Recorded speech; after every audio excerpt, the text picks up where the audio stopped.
kabar Anda hari ini? Jumpa kembali dalam Berita Mataram hari ini.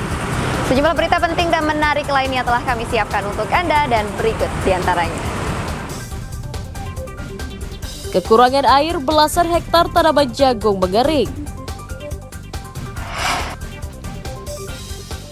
Polisi tetapkan 4 tersangka pada kasus korupsi pengadaan alat laboratorium Poltekkes Mataram.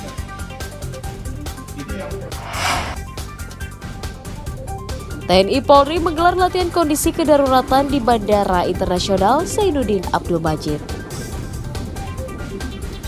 Bersama saya Rahayu Japar, inilah Berita Mataram selengkapnya.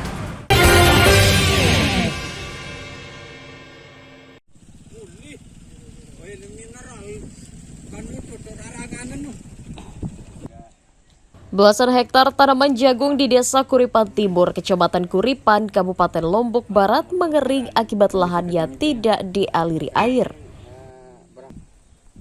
Kemarau panjang sejak 3 bulan lalu menyebabkan tanaman jagung 2 bulan tidak tumbuh sempurna, kemudian mengering dan mati. Pemerintah Desa Kuripan Timur mencatat sebanyak 15 hektar tanaman jagung di 4 dusun mengalami kekeringan. Selain harus mengeluarkan biaya produksi yang tinggi, petani juga harus menghadapi resiko gagal panen. Dari mulai tanam sampai seumur masuk 2 bulan belum dapat pengairan, dapat hujan, tidak ada hujan ya. Air irigasi tidak nyampe ke wilayah kami ya, karena di perbatasan antara Lombok Tengah dan Lombok Barat. Iya. Sekarang tanaman jagung petani seperti apa? Tanaman jagung petani termasuk gagal panen, termasuk komoditi yang lain. Hanya yang berhasil sebagian kecil yang tanam kacang hijau yang umurnya jangka pendek ya. Kalau seperti jagung banyaknya gagal panen. Tak hanya lahan pertanian, kemarau juga menyebabkan ratusan warga Desa Kuripan mengalami krisis air bersih.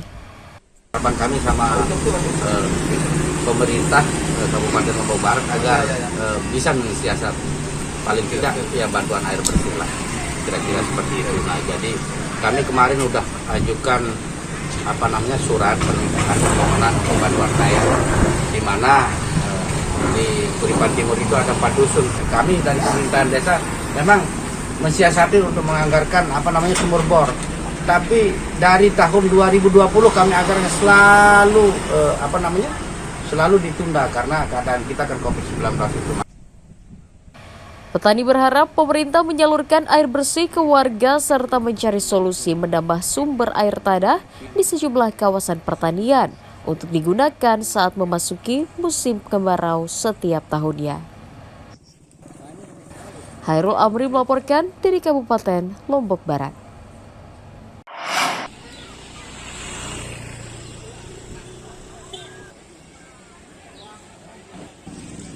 Belasan ton beras cadangan pemerintah disalurkan tim pengendali inflasi Kabupaten Lombok Barat ke sejumlah pasar tradisional untuk mengantisipasi kelangkaan.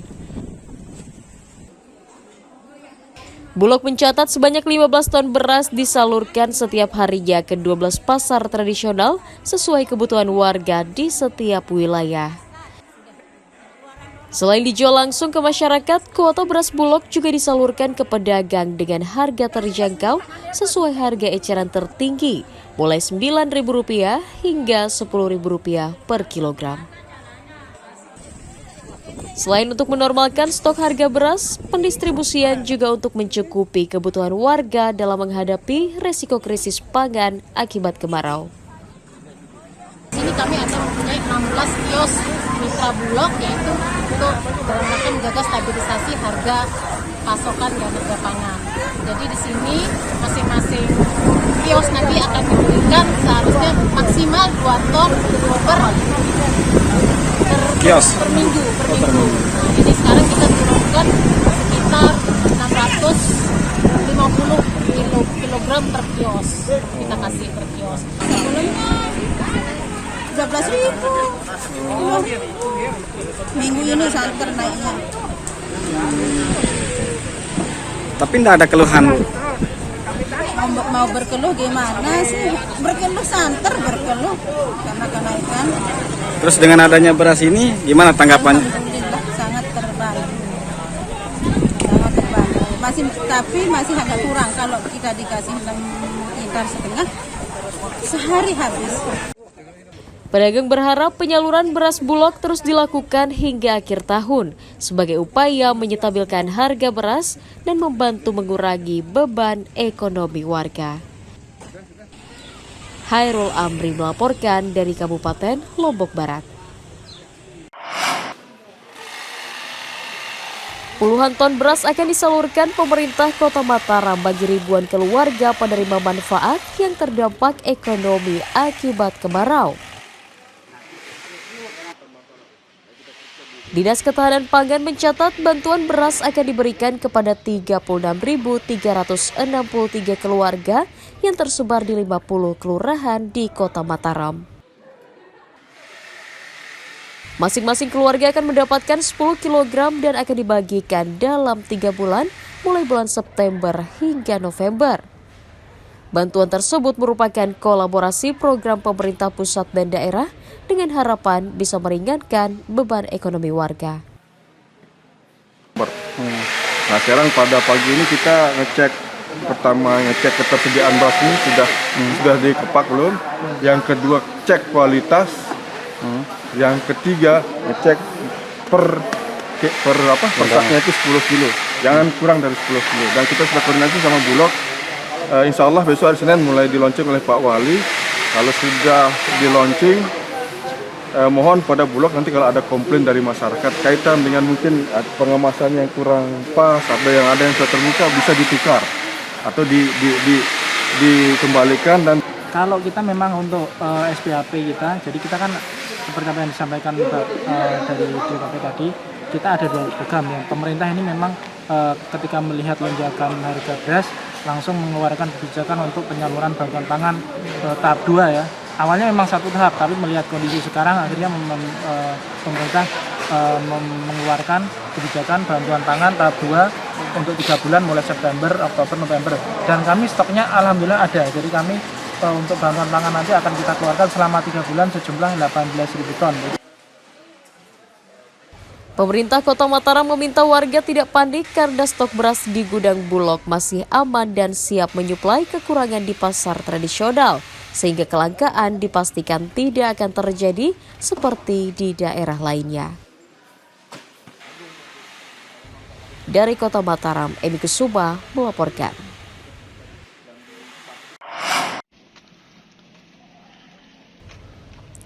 Empat orang tersangka tindak pidana korupsi Poltekkes Mataram dan Dikbud NTB ditangkap Direktorat Reserse Kriminal Khusus Polda Nusa Tenggara Barat.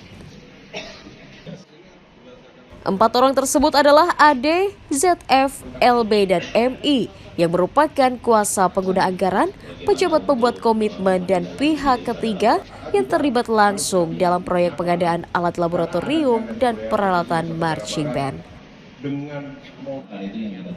Akibat tindakan gratifikasi yang dilakukan, negara dirugikan sekitar 3,2 miliar rupiah dalam kasus Poltekpar dengan total pagu anggaran 12 miliar rupiah dan 700 juta rupiah pada kasus marching band dengan pagu anggaran 2,7 miliar rupiah.